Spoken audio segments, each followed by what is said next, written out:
up, and it worked a little. Tim Duncan not living up to his name. Greg Newton enjoying it and enjoying it a lot. Then Wake, trouble getting the ball into Duncan. The bounce pass off of his fingertips and out. Duke ball. Second half, Duke running, looking like the Duke of old. Chris Collins to Carmen Wallace, the double clutch. Coach K enjoying, and watch the back, please. Tim Duncan then awakens. Down 3. Baseline, the pivot, and Newton doesn't block that. Dave Odom's team down 1 now. 2 minutes to go. Duncan up and under, and Newton isn't so excited anymore. Duncan had 24. Wake up 1. They hit 2 free throws. Jeff Capel with a chance to tie, and he never gets it off. He is depressed. The Dukies are depressed, and Wake is a winner by 3, and so they have now beaten Duke 3 times in 3 years at Cameron by a combined total of 5 points. Frustrating. Duke just 3-19 in its last 22 conference games. Duke has blown double-digit leads in all 3 of its ACC games so far this year. Georgia Tech, UNC. Antoine Jamison, used to read about him in SI. Stephon Marbury, read about him a lot too. Let's go mano a mano. By the way, over-under on Marbury mentions here is 3.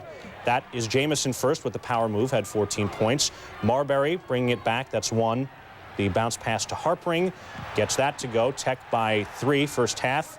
Then Marbury, that's 2 from the outside, baseline 3, Tech up 6. Second half now, they would lead by 10. Marbury, that's 3 to Drew Berry with the no-look. Olizma gets the putback and the foul, and the no-look worked so well for Berry, he does it again.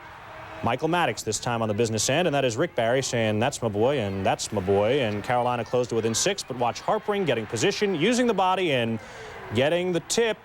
18 points, 15 boards for the big guy, and Tech pulling off the upset by 3. They overcome the 11-point first-half deficit. Drew Barry and Matt Harpring each with 18. UNC had 29 points. Then Greg Buckner driving, hitting the reverse, and then the fast hands, the prestidigitation, if you will, of Dean, the steal.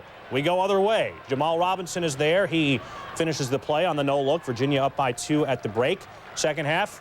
Now it's the Tigers' turn. The bounce pass inside to Jamison. He finishes the play, gets the foul. They trail by just 1, but Clemson pulls away even more. Buckner, the little hook in the lane. That's the lost art, the hook shot. And then direct from Clemson football, touchdown, Greg Buckner. He had 18 points in the game, and Clemson is a winner by 10. Terrell McIntyre. What a way to start. Mark Bass, late in regulation, hits the 3.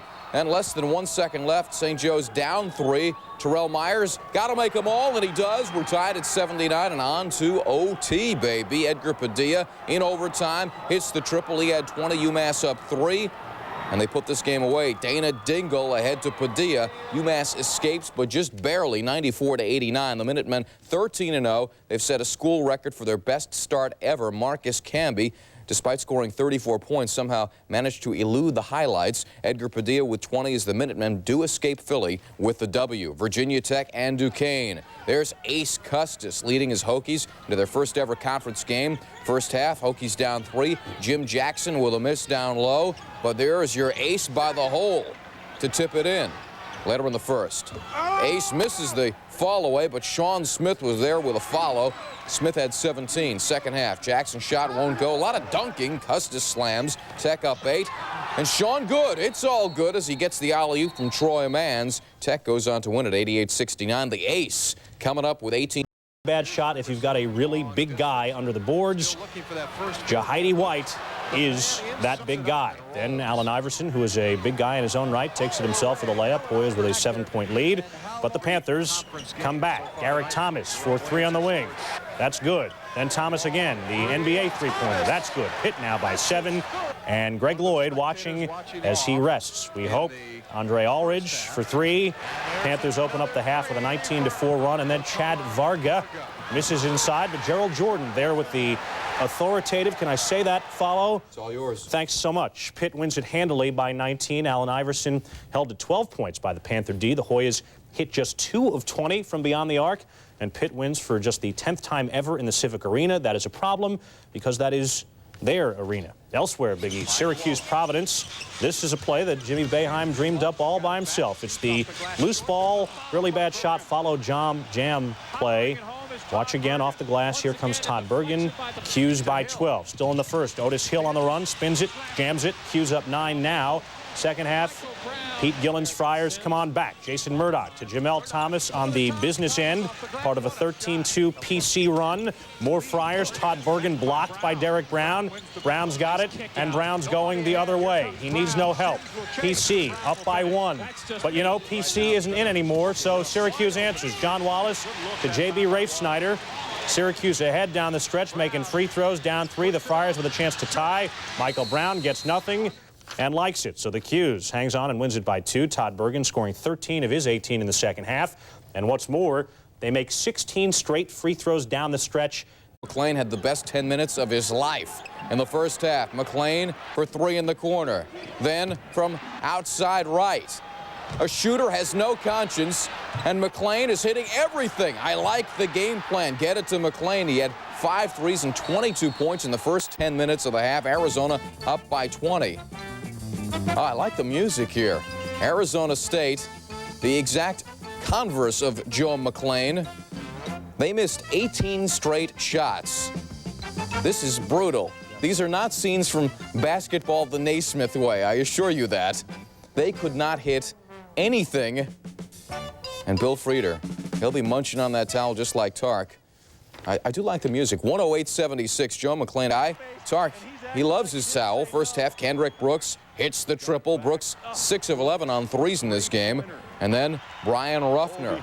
Watch him weave his way through traffic. Dish to Jeff Campbell for the baseline fade. BYU up 51-43 at intermission, second half. More from Brooks and way outside. He had a career-high 34. Fresno State within 1, but BYU answering with size inside off the miss. Justin Whitehour the putback. BYU up 5. Late in the game, the inbounds play. Reverse jam by Campbell as BYU. Oh, Tark, where's my towel? 97-84. Fresno State. Kingsbury leading Iowa first half. Hits the 3. 1 of 3 in the game.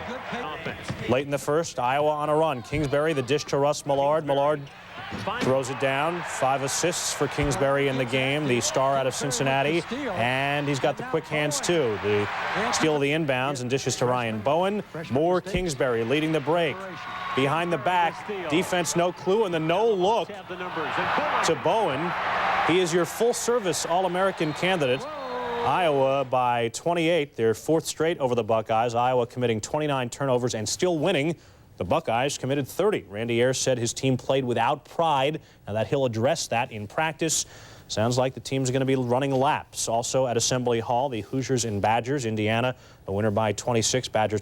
They did, or maybe it was just Stanford that was way off. Brevin Knight, no good. Darren Alloway inside, and you can't get much closer than that. Stanford missing 16 of 23 in the first half. Meanwhile, UCLA getting in close. Jelani McCoy with the follow. Can't get much closer than that. And then on the break, Chris Johnson. That's a wild pass, but the save from Toby Bailey. Charles O'Bannon with the finish.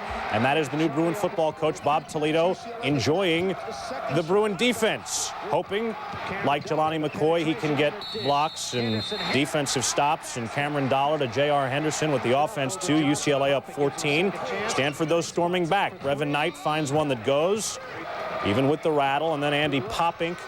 Jumper is good. Stanford down by just 2 after all the misses, but the Bruins, a little too much. O'Bannon, another block on Pete Sauer. They go the other way, and he who blocks finishes. O'Bannon, one end to the other. UCLA by 8, their 10th straight over the Cardinal. Toby Bailey scoring 14 for the Bruins as Jim Harrick celebrates his 500th career game with a big win. Third-ranked Kansas at Florida. This is Eddie Shannon with the ever-popular finger roll air ball. And Greg Stolt with the more garden variety brick. Kansas not much better. Jared Haas yips his own finger roll. Then Paul Pierce goes for the stuff and gets stuffed right back. 25-21 at the break. Yuck. Kansas gets it going in the second. Scott Pollard on the business end. They lead by 10. Then Pierce off the steal. Then he goes reverse. Yeah, knew it. Kansas by 15. Dimitri Hill digs. Penn State basketball looking a lot like Penn State rugby. Yes, we have a scrum. The scrum is on.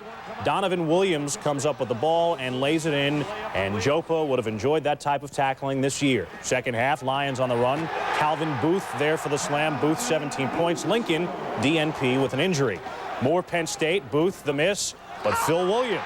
Ronnie on the spot. Penn State up by 13. Jopa, no, that's not dignified, is it? And to cap off the home opener, Penn State working the ball up to Booth. And Joe Paterno, hoop fiend. Penn State by 15. They convert 21 Gopher turnovers into 17 points. Minnesota's leading scorer, Sam Jacobson, didn't practice during the week because of the flu, and it showed. Jacobson played 16 minutes, did not score.